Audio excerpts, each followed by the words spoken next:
Welcome back to guys, स्वागत है आपका फिर से एक नए वीडियो में। गाइस 8 पीआरसी बहुत ही जल्दी लागू होने वाली है और बताया जा रहा है कि 1/1/2026 में जो 8 पीआरसी है वो लागू होने वाली है। ठीक है, तो जो 8 पे कमीशन है वो बहुत जल्दी लागू होने वाला है। लेकिन यहाँ पर क्या है, सभी लोग यही पूछ रहे हैं, जितने भी कर्मचारी है, मुझे भी बहुत सारे कमेंट आते हैं और यही पूछते हैं कि भैया पहले हमें ये बता दो कि फिटमेंट फैक्टर क्या है। आज मैं गाइस आपको यहाँ पर बताने वाला हूँ और वो भी विथ प्रूफ कि फिटमेंट फैक्टर क्या होने वाला है 8 सीपीसी में। ठीक है, तो यहाँ पर हम 7 सीपीसी जो जब लागू हुई थी 2016 में, उसमें जो फिटमेंट फैक्टर था 2.57, वो कैसे निकल कर आया था, 2.57 ही क्यों लिया गया था, उसे कैसे कैलकुलेट किया गया था, पूरी जानकारी आज इस वीडियो में आपको लिखित रूप में देने वाला हूं और कैसे यहाँ पर निकाला गया था वो भी आपको बताने वाला हूं। ठीक है, और वो भी इन पेज। ठीक है, निकाल कर देखेंगे हम कि कैसे निकाला गया था। ऐसे ही आप 8 सीपीसी का भी, यहाँ पर 8 पे कमीशन का भी फिटमेंट फैक्टर निकाल सकते हैं। तो चैनल पर नए हो तो सब्सक्राइब करें। मेरा नाम है सुनील शुक्ला। जानकारी यूजफुल लगे तो एक लाइक करके जरूर जाना। चलेगा, इस बढ़ाते हैं वीडियो को आगे। हाँ तो गाइस, जैसे कि मैंने आपको बताया कि जो फिटमेंट है, जो 7 पीआरसी में जो फिटमेंट दिया गया था 2.57, वो दिया गया था 7th पीआरसी में जो फिटमेंट दिया गया था 2.57, वो किसके आधार पर दिया गया था? वो जो सैलरी होती है, सैलरी प्लस डीए, दोनों को मिलाकर यहाँ पर 2.57 फिटमेंट बना था। ठीक है, अब यहाँ पर जो फिटमेंट निकालने का एक बहुत ही अच्छा तरीका है।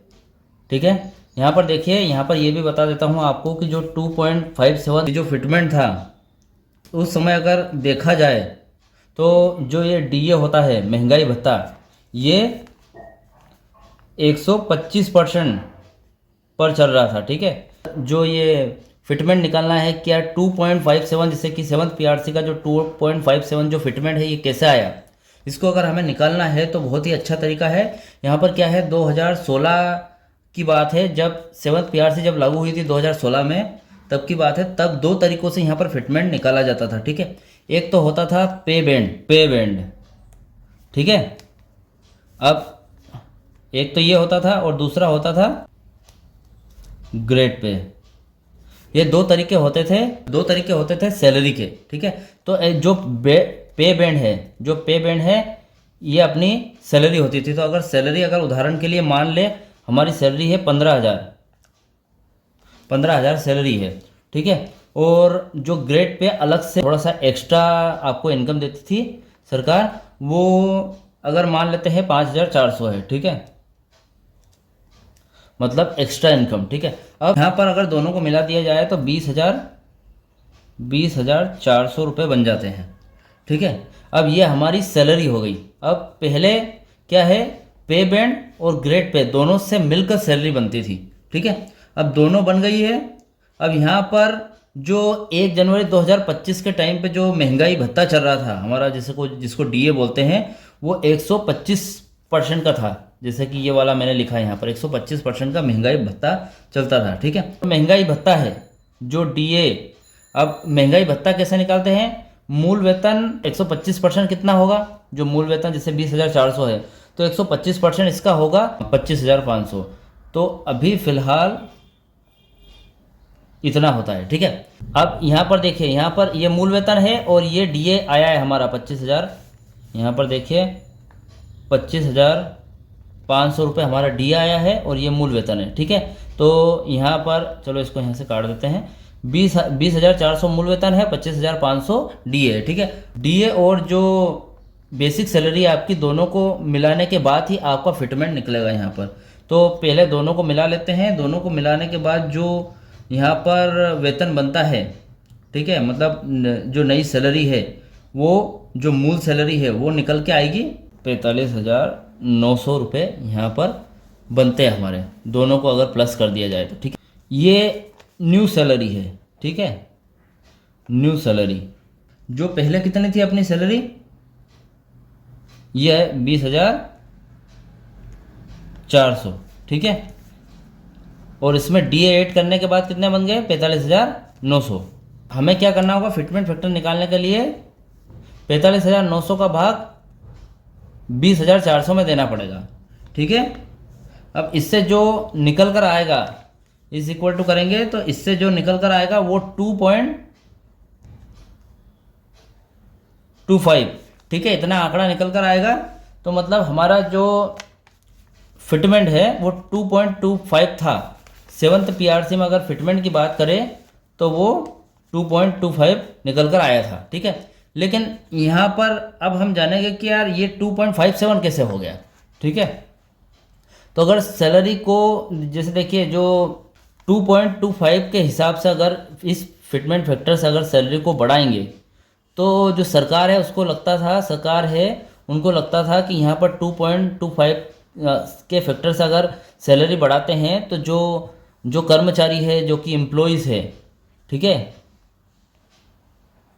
एम्प्लॉइज़ का खर्चा मतलब इसके हिसाब से इनकी सैलरी इतनी नहीं बढ़ेगी, थोड़ी उनमें से थोड़ी सैलरी कम बढ़ रही थी। 2.25 फैक्टर जो फिटमेंट फैक्टर था इसके हिसाब से इनकी सैलरी थोड़ी कम बढ़ रही थी, इसलिए उन्होंने क्या किया, इसको 2.25 की जगह 2.57 एक निश्चित गणना करके 2.57 की एक दर दे दी और फिर बताया कि सरकार ने इस पर 7th पीआरसी लागू कर दी। ठीक है, 2.57 के हिसाब से यहाँ पर फिटमेंट फैक्टर दिया जाएगा, तो इसके हिसाब से यहाँ पर लागू कर दिया गया।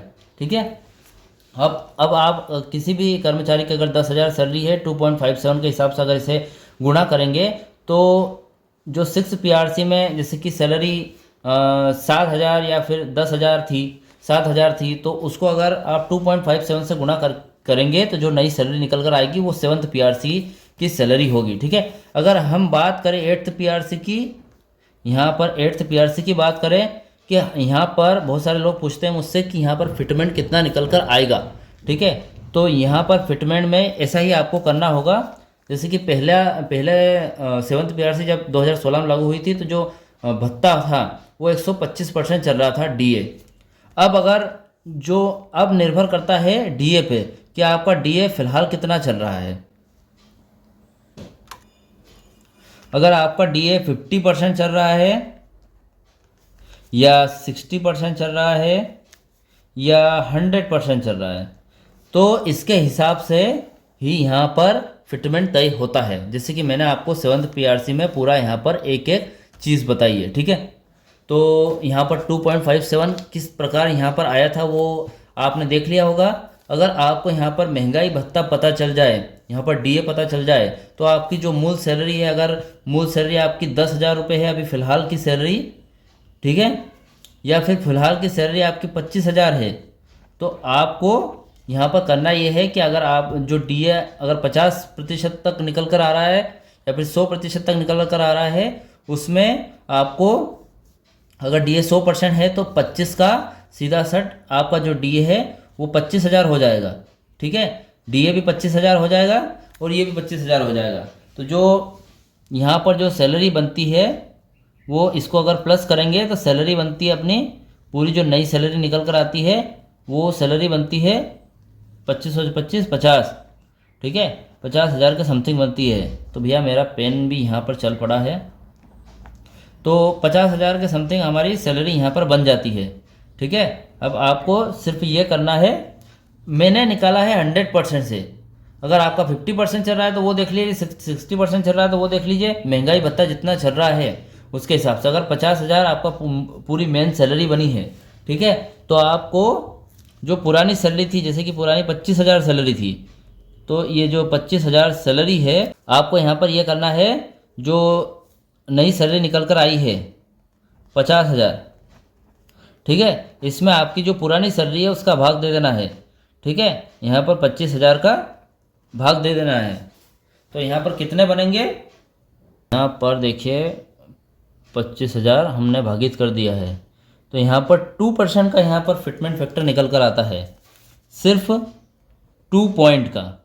ठीक है, 2% का यहाँ पर फिटमेंट फैक्टर निकल कर आता है। यहाँ इसके आगे पॉइंट पर कुछ भी नहीं है। ठीक है, अगर आपकी जो सैलरी 60% से बढ़ती है तो हो सकता है इसका आधा हो जाए।